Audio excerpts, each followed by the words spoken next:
वाणी या बोलना ही नहीं, बल्कि मौन में भी शक्ति होती है।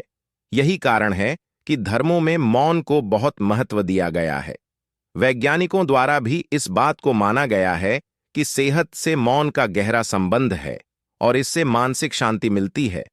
मौन से विचारों में एकाग्रता आती है और रचनात्मकता बढ़ती है। इसलिए जितने भी साधु संत या तपस्वी हुए, सबने मौन रहकर और ध्यान लगाकर ही संसार के गूढ़ ज्ञानों को प्राप्त किया। दुखों का कारण है बोलना। हमारे जीवन में एक नहीं बल्कि बहुत सारे दुखों का कारण बोलना ही है, क्योंकि हमारी समस्या यही है कि हम चुप नहीं रह सकते, हमेशा कुछ न कुछ बोलते ही रहते हैं और आपके बोलने के कारण ही आधे से ज्यादा दुख निर्मित होते हैं।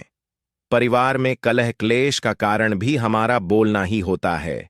आप जितनी भूख उतना भोजन खाते हैं, जितनी जरूरत उतना कार्य करते हैं, लेकिन क्या आपने इस बारे में कभी सोचा है कि आप कितना बोलते हैं?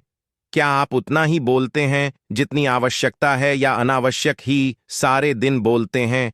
इस बारे में कभी अकेले बैठकर जरूर सोचिए कि आज आपने दिन भर में कितना बोला, क्या बोला और सबसे जरूर कि क्यों बोला।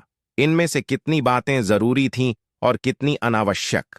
सुनने सुनाने के माहौल से निकलें बाहर मनुष्य की प्रवृत्ति ऐसी है कि वह अपने मन में चल रही बातों को दूसरों को सुनाना चाहता है और दूसरा भी आपके साथ ठीक वही काम करता है। ये बातें किसी अन्य या तीसरे व्यक्ति से संबंधित हो तो सुनने सुनाने का काम और भी दिलचस्पी से होता है। आप फिर जब कभी भी बैठते हैं तो इन्हीं बातों को फिर से दोहराया जाएगा और फिर से इन्हीं बातों पर विचार करेंगे।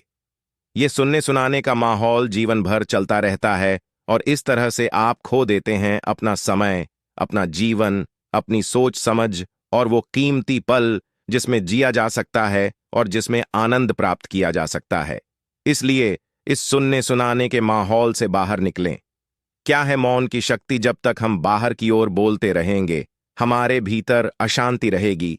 जिस दिन हम मन से चुप हो जाएंगे तो तब बाहर हमारे मुख से कुछ भी निकले, हम शांत ही रहेंगे। दुनिया में जितनी बुराइयां हैं, परिवार में क्लेश है, पति पत्नी में विवाद है, सब बोलने के कारण ही होते हैं। हम चुप रहना नहीं चाहते हैं, हमेशा सुना देना चाहते हैं, लेकिन व्यर्थ का बोलना ऊर्जा का नष्ट होना है। इसलिए जितने भी बुद्धत्व साधु और संत हुए, वे एकांत की ओर गए, क्योंकि उन्हें अधिक बोलना न पड़े और अधिक सुनना न पड़े। महावीर ने 12 वर्ष और महात्मा बुद्ध ने 10 वर्ष मौन रहने के बाद ज्ञान प्राप्त किया। महर्षि रमण और चाणक्य भी मौन के उपासक थे, लेकिन आप इस संसार में रहकर भी एकांत रह सकते हैं। इसके लिए आपको अपनी उन ऊर्जाओं को बचाना होगा जिसे आप व्यर्थ के शब्दों में नष्ट कर देते हैं। इसलिए उतना ही बोले जितना जरूरी हो।